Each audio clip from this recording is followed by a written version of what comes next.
Kumusta mga buddy? Ano balita? Yung topic natin ngayon, sigurado ako nakikita nyo madalas ngayon sa social media to, no?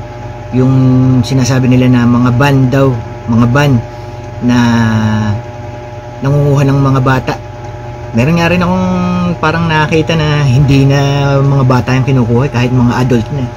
Pero karamihan nakikita kong mga clip sa social media, mga bata daw, mga bata yung kinukuha, dinudukot, tapos kinukuha yung mga internal organs. Nakikita nyo rin siguro yun, yung mga ganong klaseng news. Ngayon mga buddy, hindi ako makapagsalita ng bilang kasiguraduhan dahil wala pang natatanggap yung grupo namin na confirmation kung yung ganitong klaseng sindikato nga ay totoo. Sa social media marami tayong nakikita, kaya lang alam niyo naman pag sa SOCMED sa dami ng mga fake news ngayon, hindi natin masabi kung legit ba o hindi yung mga napapanood natin. Baka mamaya gawa-gawa lang. Kung sakali namang ito gawa-gawa lang, baka ito agenda lang ng ating mga kalaban, baka ito sinasadya na pakalatin yung ganitong klaseng balita para magkalat lang ng takot sa mamamayan, para ma-divert yung ating isip sa issue, ma-divert yung ating atensyon dun sa mga mandurukot nga daw ng mga bata na yan at nangunguha ng mga internal organs, para mawala yung atensyon natin dun sa mga mas malalaking issue tulad nung ginagawang unti-unting pagsakop sa bansa natin o yung mga kalokohang ginagawa ng mga leader natin sa gobyerno ngayon. Maaring propaganda lang ito, para ma-divert yung isip natin, para magkalat ng takot sa puso ng mga mamamayan. Kung sakaling ito hindi totoo, kung sakaling hindi ito totoo. Ngayon naman, kung sakaling ito'y totoo, talagang nakakarimarim tsaka nakakagalit na may mga ganong klaseng sindikato talaga na gumagala-gala sa lugar natin. Naku, pag yung grupo talaga namin nang nakachamba ng ganyan, pag kami nakahuli ng ganyan, naku, talaga lang, nakagigil, nakakabuisit. Hindi ko alam kung maisurrender pa namin sa ating kapulisan yung mga yan nang hindi binibigyan ng bonus muna. Baka may mga bonus munang pilay tsaka black eye ang mga yan pagka yung grupo namin nakahuli. Member kasi ako buddy ng ng Supreme Action Force. Bali kami, NGO na nagse-serve bilang force multiplier ng ating kapulisan. So kasama namin yung mga pulis sa mga checkpoint, sa mga roving activities, nagro-ronda kami sa ating kapaligiran, at sa iba pang project ng PNP tungkol sa peace and order, sa kapayapaan ng paligid, sa kaayusan. Kaya kami, yung grupo namin medyo madalas din sa kalsada talaga. Ngayon, kung sakaling itong ganitong mga sindikato totoo, bilang magulang, obligasyon mong yun buddy, yung mga anak mo, ingatan yung mga anak mo. Hanggat maaari, pagsabihan natin, kausapin natin na huwag nang lalabas ng mga alanganing oras, huwag nang pupunta sa mga lugar na liblib, mga ganun.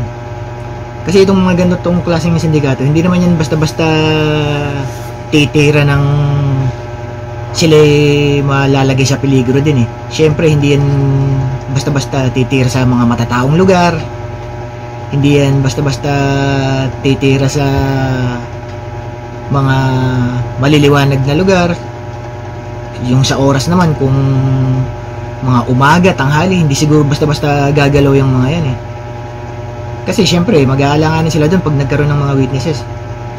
Tsaka kung yan man organized na krimen, organized na sindikato, alam ng mga yan kung saan yung mga lugar na may CCTV.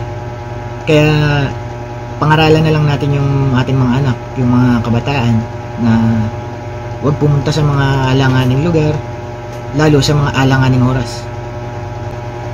Ngayon naman, bilang individual, kung ikaw mismo ang maka-encounter ng ganito, Halimbawa, ordinaryong mamamayan ka lang, ordinaryong individual ka lang, at maka-encounter ka ng ganito, makita mo, ma-witness mo, ano, ay nakita mo sa siguro mga 15 meters, 20 meters, may dinudukot na bata. Damn! Nakakapangilabot ng sitwasyon, no?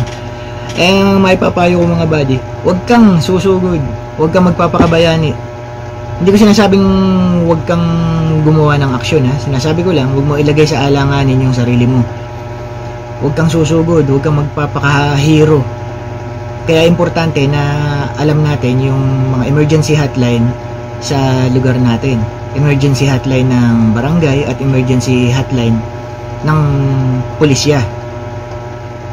Kung merong detachment ng sundalo sa inyo at may kakayahan ka para hingin yung emergency hotline nila, alamin yung emergency hotline ng detachment ng sundalo sa inyo, di lalong maganda.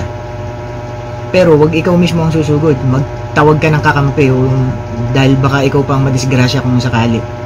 Yun ang pinaka magandang tulong na magagawa mo. Tumawag ka ng barangay, pulis, sundalo, basta tumawag ka ng tulong. Kung kaya mong gawa ng paraan, huwag mong aalisin yung mata mo dun sa nakikita mo. Kung umalis at kaya mong sundan, gawin mo. Pero huwag kang lalapit, ha? Huwag kang lalapit. Dun ka sa safe na distance. Basta huwag mong isusubo yung sarili mo sa ganong sitwasyon. Unless ikaw ex-military siguro, meron kang personal firearm at ikaw may mataas na training para sa ganong klaseng sitwasyon, hindi kita masisisi kung ikaw gagawa ng sarili mong hakbang, no? Hindi ko sinasabing gawin mo, ha? Sinasabi ko hindi kita masisisi kung gagawa ka ng sarili mong hakbang para iligtas yung ginagawang biktima sa harap mo. Pero kung ikaw ordinaryong tao, tumawag ka ng backup, tumawag ng barangay, pulis, sundalo, kung sino mang tulong ang pwede mong tawagan. Kaya importante na alam mo yung mga emergency hotline sa lugar ninyo. Okay mga buddy, ganun lang siguro. Hindi ko sinasabing totoo yung ganung issue, yung mga sindikato. Hindi ko rin naman sinasabi na hindi totoo. Ang point ko lang, walang masamang mag-ingat. Mag-ingat tayo lagi. Wala namang mawawala sa atin kung tayo ay mag-iingat at magiging vigilant sa ating paligid para din sa kaayusan at kapayapaan ng ating lugar, ng ating bansa. Ayun lang siguro mga buddy. Ingat kayong lahat, ingat. Stay safe.